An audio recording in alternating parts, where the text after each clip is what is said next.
Good evening, everyone. Thanks for joining me in this video. Anytime I come out here to give you news about insecurity, always pay attention to it. Now, how many of you remember this news? I broke it last month, even before the military now come out to confirm it, okay? I broke this news last month. What is the news all about? I said that before the Boko Haram, Buhari started putting Boko Haram into the military and rehabilitating them, we raised alarm that these people are not going to change, that these people, they are just using them. Federal government knows what they are doing. That these people are on a mission. There is nothing we did not say. What happened? They still put them into the military and so on and so forth. What happened at the end? We were vindicated when these members of Boko Haram who were put into the military cut away ammunition, run away with him, lost everything that they gave them. So when that thing happened, we were vindicated, and a lot of people say, "Oh, what you said is true." Now I have come to tell you another one. Pay attention. I just saw this. I saw this publication today, this morning, that Nigerian military confirms 800 ex-Boko Haram fighters undergoing rehabilitation. Now, Boko Haram are terrorists, right? Just a day after they have, I don't know whether they deny Nnamdi Kanu, or Nnamdi Kanu refused for them to try him because Nnamdi Kanu saw that where they are heading to is just to criminalize him and convict him, to call him as convict in the future. After that day, the following day, the army confirmed, the Nigerian military confirmed that they are rehabilitating 800 ex-Boko Haram fighters undergoing rehabilitation. So, I will only say little and leave you to hear the rest, okay? Now, let's understand what happened, okay? Let's go to the details of the news. It reads that no fewer than 800 former Boko Haram fighters who surrendered to the Nigerian military are currently undergoing de-radicalization as part of the efforts to reintegrate them into the society, the defense headquarters has revealed, okay? Now, remember what I told you, that sometimes, all these things could be a very difficult task. Some of them, if they don't have money again, they don't have food, they don't have anything, they will just go and say, "We repent." After feeding them, do everything, they will still run back. This is what is going on now. This was made known by the Chief of Defense Training and Operation, Ebuka Obi, on Monday during an interview on Chinese television Morning Brief. He explained that while a total of 129,000 Boko Haram fighters and their family has been arrested, only 800 selected individuals are undergoing rehabilitation, stating that many of those in custody remain in Kainji while a special court reviews their cases. We are waiting, okay? That 129,000 Boko Haram has been arrested. We are waiting, okay? We are going to track everything this man said. Now, according to the statement, those found guilty face legal consequences, whereas others deemed suitable for rehabilitation undergo de-radicalization, a process that lasts approximately 1 year. Remember that before I talked about this process of de-radicalization, they talk and so on and so forth. Someone who is a Boko Haram member, it takes a lot of psychological work for you to change the idea. It's not possible. It's an impossible mission, because this has to do with religion, what they believe. They are doing it, they are saying that they are doing the work of God. Now, addressing concerns about whether a 1-year program is sufficient to reintegrate the ex-terrorists into the society, Majoro insisted that the initiative is managed by trained professionals. I don't know, but these people know what they are doing. Now, why am I so concerned about this? This is the same situation where we have been calling for the release of Nnamdi Kanu for a very long time ago. But these people feel that Nnamdi Kanu is a threat to them. Why? Because Nnamdi Kanu is not a terrorist, he's an influencer. A great influencer that can change the mind of everybody just with his words.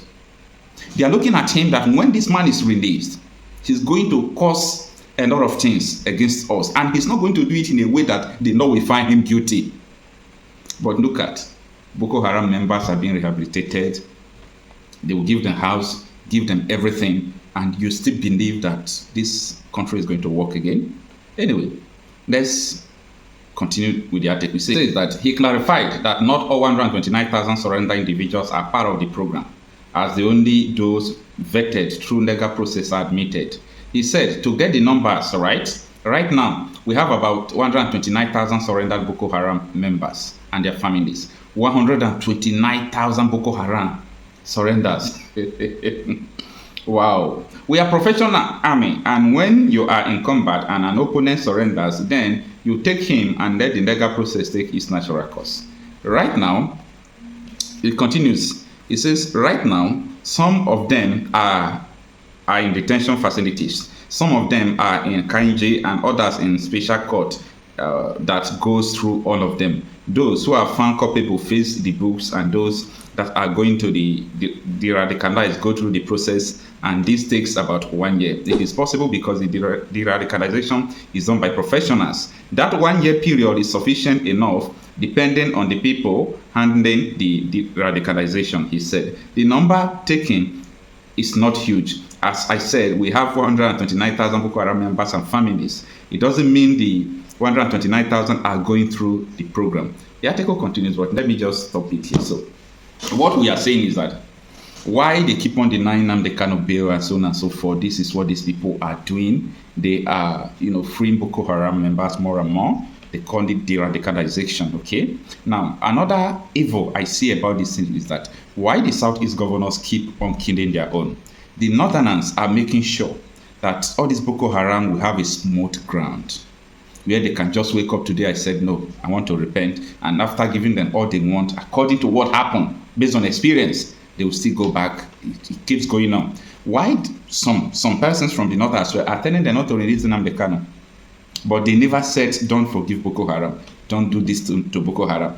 Then the Southeast governors are still joining them. Some of the politicians are still joining them to incarcerate their own. This is what I have found out about what is going on. Instead of them to actually discuss the 1999 constitution, it is a fraud already. That constitution is a fraud.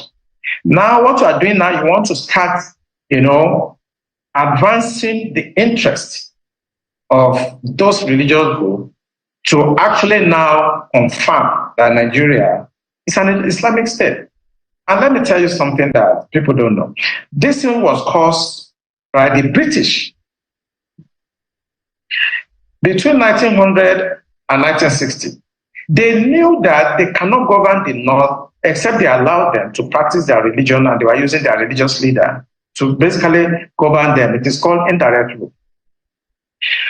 Immediately after independence, 1960, the British knew that they shouldn't have forged these two people together. They know. But because they want to achieve the divide and rule and to be able to conquer and take our resources and steal whatever they want to steal over the years, they merged these two people together. They could not govern the North and South under one religious or administration. They know. So they now give independent and march you people to work together. That was why the 1960 coup started. That was how the Civil War started. Now, 86, Babangida came with the OIC stuff, tried to Islamize us. It didn't work. In 2000, when 1999-2000, when Obasanjo came, he permitted them to start practicing Sharia. Today now, they want to consolidate it. Once you remove that person, all of us, whether you are Hausa, Igbo, Yoruba, Jukun, Christian, traditional, you are now under the law, the Islamic law, because they put it in the constitution. In fact, listening to the member that was representing Ahoda East, Abu Anudua Federal Constituency, River State, I want to get his words. He said personal matters that was envisaged, he says, by the people who drafted this constitution. And I want to quote him. The implication is, if the word personal is removed, Islamic law would have broader implications.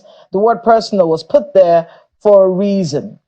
Let's talk a bit about this whole conversation about Islamizing the country with our population and our dynamics.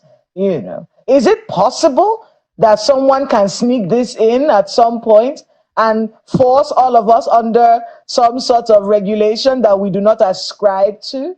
Is it possible that this can happen in this country? It is possible, and don't be deceived. It's going to happen. Do you know Constantinople? Today's Turkey? They were almost 98% Christian before now. Today, it's an Islamic country.